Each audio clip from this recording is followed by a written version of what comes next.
Hello everyone, welcome to the session. आज की class में हम पढ़ने जा रहे हैं पंजाब स्कूल एजुकेशन बोर्ड की 10वीं क्लास की हिंदी की किताब और उसमें उसकी 5वीं कविता जो कि है गाता खग के ऊपर। पहले हम चर्चा करेंगे इस कविता में जो सार है उसका वो क्या है। ठीक है, देखिए ये जो गाता खग कविता है इसमें इसके जो कवि हैं सुमित्रा नंदन पंत, उन्होंने प्रकृति के माध्यम से मानव जीवन, उसकी कामनाओं, कार्य व्यापारों, नश्वरता आदि का वर्णन किया है। प्रभातकालीन आकाश में विचरण करते पक्षियों का कलरव जीवन के सौंदर्य और सुख का संदेश देता है। अनंत आकाश में छाए अंधकार में टिमटिमाते तारे मानव जीवन की करुणा और दुख का संदेश देते प्रतीत होते हैं। सुबह सवेरे खिले फूल वातावरण को सुगंधित करते हुए मानव को अपना जीवन प्रसन्नता और आनंद से व्यतीत करने की प्रेरणा देते हैं।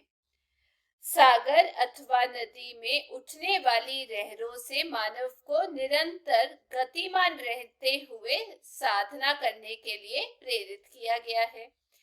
लहरों की सहरन किनारे से टकराकर चूर चूर होकर सागर में समा जाना असीम में समा जाना है। तो ये तो था इस कविता के सार के बारे में जो परिचय मैंने आपको देना था। अब हम पंक्तियों को पढ़ेंगे और उनको समझेंगे। तो चलिए शुरू करते हैं पंक्तियों को पढ़ना।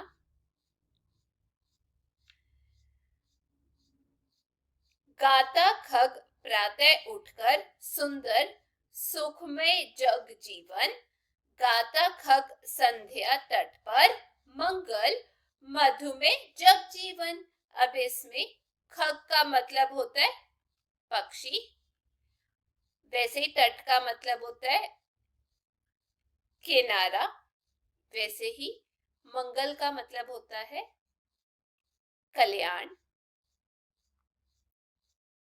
मधुमेह का मतलब होता है आनंद पूर्ण। अब ये जो पंक्तियां हैं जो हमने अभी पढ़ी, इसमें जो कवि हैं उन्होंने पक्षियों के माध्यम से मानव के सुखद सुंदर तथा मंगलमय जीवन की कामना की है।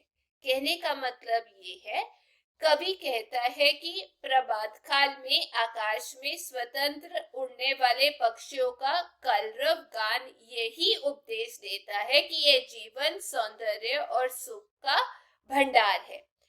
जिस प्रकार प्रभात वेला में संपूर्ण प्रकृति अपनी सुंदरता, सरसता तथा शीतलता से जड़ चेतन को जीवन प्रदान कर देती है, उसी प्रकार पक्षियों का चहचहाना संगीत को भी माधुर्य प्रदान करता है, जिससे संपूर्ण विश्व सुखमय प्रतीत होता है।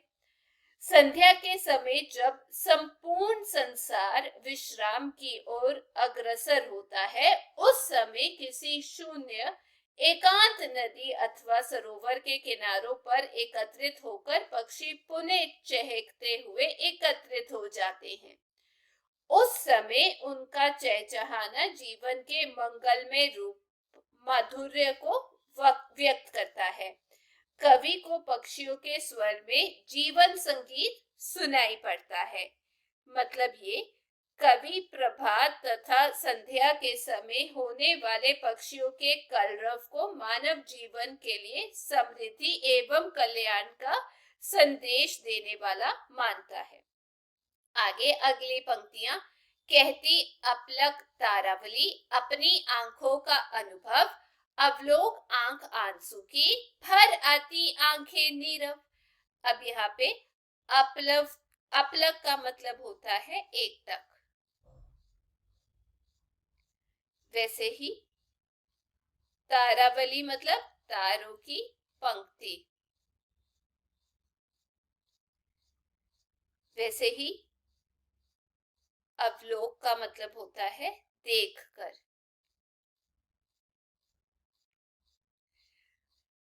नीरव का मतलब होता है मौन, खामोश, या आप कह सकते हैं चुपचाप। ये जो पंक्तियां हमने अभी पढ़ी हैं, इसमें कवि आकाश में चमकने वाले तारों के माध्यम से मानव जीवन में व्याप्त करुणा और संवेदना को व्यक्त कर रहा है। कहने का मतलब, कवि कहता है कि अनंत आकाश में छाए हुए अंधकार में निरंतर चमकने वाली ताराओं की पंक्तियां देखकर प्रतीत हो रहा है जैसे वे कह रही हो कि संपूर्ण जीवन करुणा तथा दुख से भरा हुआ है। जिस प्रकार निरंतर दुख सहते हुए किसी की आंखों में से आंसू बह जाते हैं और आंसुओं से भरी आंखों को देखकर दूसरे में सहानुभूति के कारण करुणा का संचार हो जाता है, उसी प्रकार विश्वव्यापी दुख, अवसाद, विपन्नता और विषमता को देखकर अपलक ताराओं की करुणा से भरी आंखों से आंसू छलक पड़ते हैं। आंखों की भाषा नीरव और मौन होती है, केवल आंसुओं के माध्यम से ही प्रकट होती है। मतलब ये, कवि का मानना है कि तारों की पंक्तियां टिमटिमाकर मानव के दुख और आंसू देकर ओस के रूप में स्वयं भी आंसू बहाती है। आगे चलते हैं। तीसरी पंक्तियां।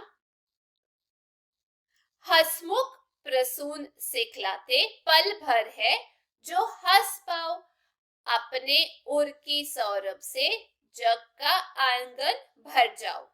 अब इसमें हंसमुख का मतलब क्या होता है? प्रसन्न, या आप कह सकते हैं खिले हुए।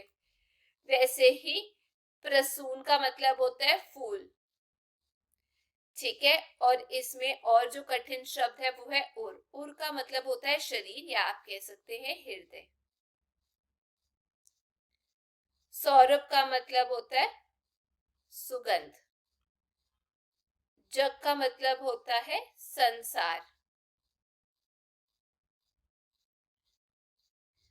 इन पंक्तियों में कवि मानव को सदा खिले हुए फूलों की तरह मुस्कुराते रहने का संदेश दे रहा है।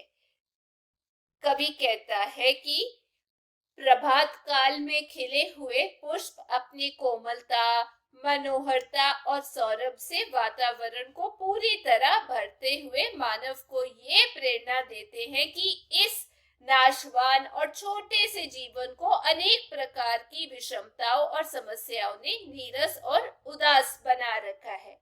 यदि हो सके तो संसार में अपना छोटा सा जीवन प्रसन्नता और आनंद है। कहने का मतलब ये, कवि की मान्यता है कि लहरें आपस में टकराकर अथवा किनारे से टकराकर बिखर जाती हैं तथा किनारे से दूर चली जाती हैं, परंतु उनमें से निकला हुआ बुलबुला जल में विलीन होकर अपने जीवन का उद्देश्य प्राप्त कर लेता है। आगे है, उठ उठ लहरें कहती ये है, हम कूल विलोक ना पाए, पर इस उमंग में बह बह नित आगे बढ़ती जाएं। इसमें कुल का मतलब होता है किनारा। इसमें कवि ने प्रकृति के विविध स्वरूपों का वर्णन किया है। मतलब ये, कवि कहते हैं कि पानी की लहरें उठ उठ कर मानव को बिना असफलता या किसी डर की परवाह किए बिना आगे बढ़ने का संदेश देती हैं। किनारा दिखाई दे या ना दे, कुल का मतलब किनारा, जैसे विलोक का अर्थ होता है देखना। मतलब मंजिल दिखाई दे या ना दे, परंतु हमारे कदम मंजिल की ओर आगे ही आगे बढ़ते रहने चाहिए, जिस प्रकार नदी की लहरें बिना रुके आगे ही आगे बढ़ती रहती हैं।